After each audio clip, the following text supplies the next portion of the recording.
Hi guys! Welcome back again to my channel. I'm Mio and you are watching Teco Philippines.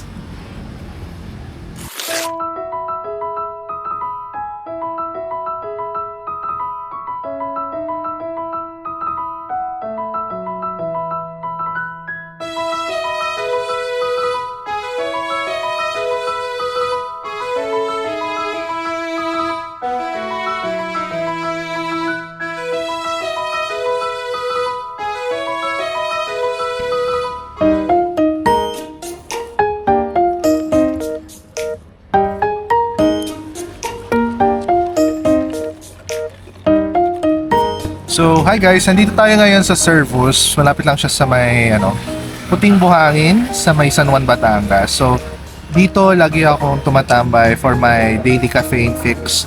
So, if namamalagi kayo dito or malapit lang kayo dito sa area na to, puntahan nyo to, yung Servos. Ang sarap ng mga coffee nila. So, ako, in-order ko dito is yung peppermint latte, less sweet, sobrang sarap. Quality naman yung yung ino-offer nilang drinks. Likewise, meron din silang ibang mga ino-offer, like dessert and food. May mga pizza sila, which is bestseller din nila yun dito.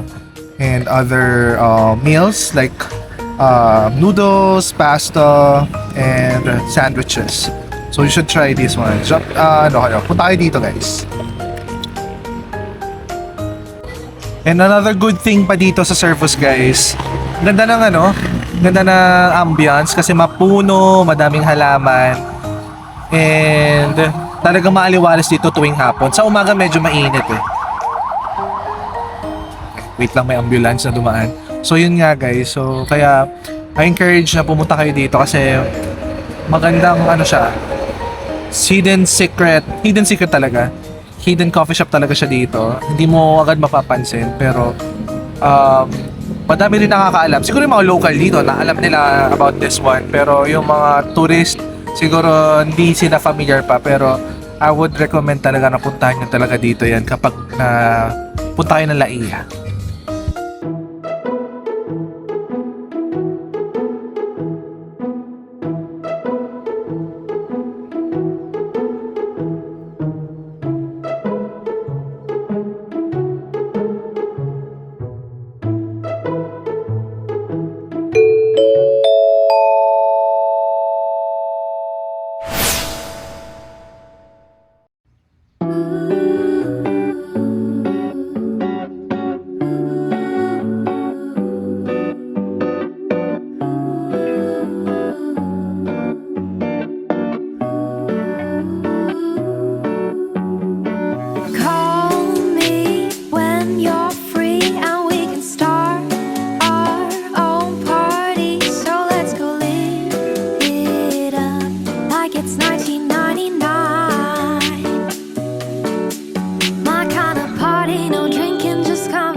Hi guys, welcome back again to my channel. Nandito tayo ngayon sa San Juan, Nepomuceno, dito sa San Juan, Batangas.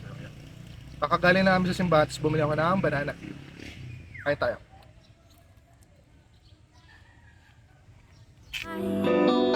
I'm kinda shy, I don't look it. I saw the chance and I took it, and I'm not looking back. Living in a hazy world, I just can't control the way you make me dance in the room like nobody's watching. No, just our bodies, you and me. When the night is over, say you just can't control the way you feel with me. But I can tell that somebody else is on your mind while you're still on mine. Tell me everything, like how she makes you so happy. I'll listen patiently for you before I leave. My kind of party, no drinking, just conversations and thinking. I like the way that you're thinking, but I'm kinda shy, I don't look it. I saw the chance and I took it, but you're not looking back. Living in a hazy world, I just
guys, I'm back.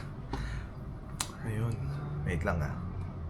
Nakita nyo naman earlier, galing kaming simbahan ng San Juan Nepomuceno Church dito sa San Juan, Batangas.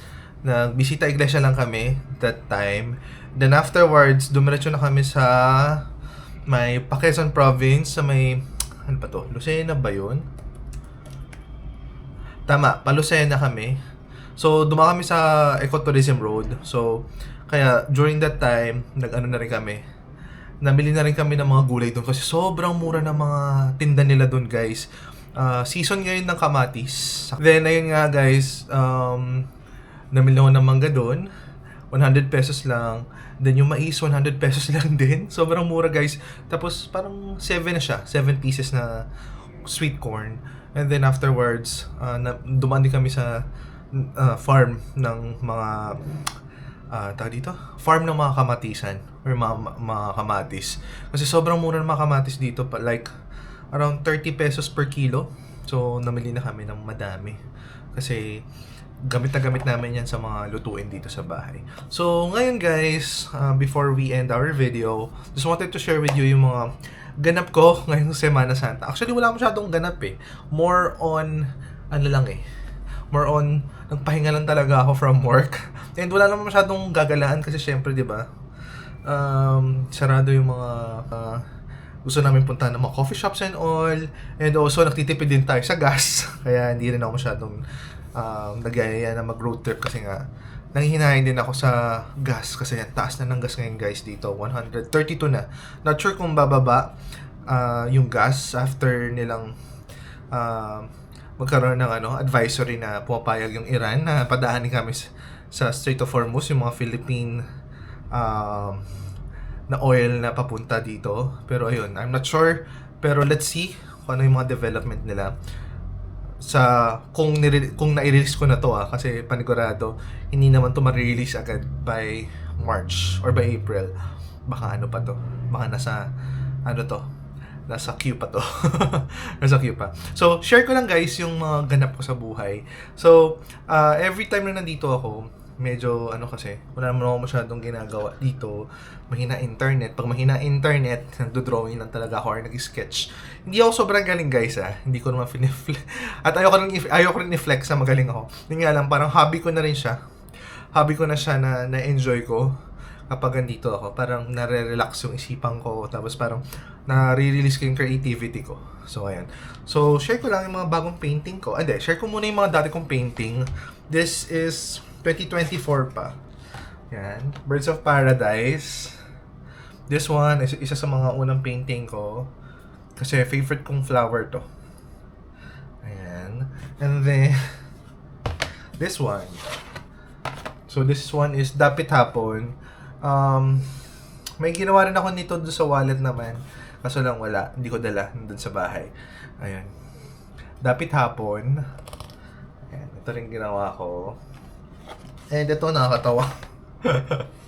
Ayan, isa pa yan. Actually, nagkamali lang talaga ako ng drawing.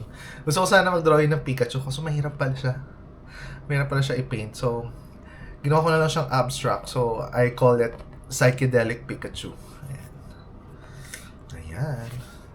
And then, for this one, nag-improve naman ako. Kung mapapansin nyo, doon sa tatlo, nag-improve naman ako doon sa doon sa next naman. This one, yung una kong pinaint. I think na-share ko na rin to sa IG. And this one, Northern Lights. So, may nakita ko sa TikTok.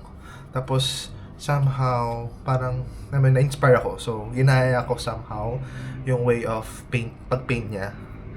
So, binago ko lang ng pero, kung makita nyo yung mga details, medyo binago ko rin. Nakakatawa rin kasi, syempre, ginagaya ko yung mga how they color, how they brush. Medyo mahirap siya guys, actually. Sobrang hirap. Pero, I tried my best. Ayan. Medyo okay naman lumabas Ayan. And then, ito yung isa. Oh my God, ang ganda. Ito yung favorite ko ngayon. Mga clouds. May ocean. Tapos may fields ng flowers. Napakaganda guys. Tapos may flower pa. Ayan. Tapos may clouds. Ganda. Gusto nyo ba guys?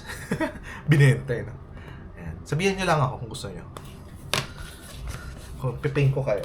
Pero hindi lagi ah. Ang hirap din ah. Kailangan ko rin ulat ng oras. Share ko rin doon guys. Ayan, meron ako sketchbook dito. Ayan. Dito lahat ng mga sketches ko. So, minsan, before I paint, dito rin ako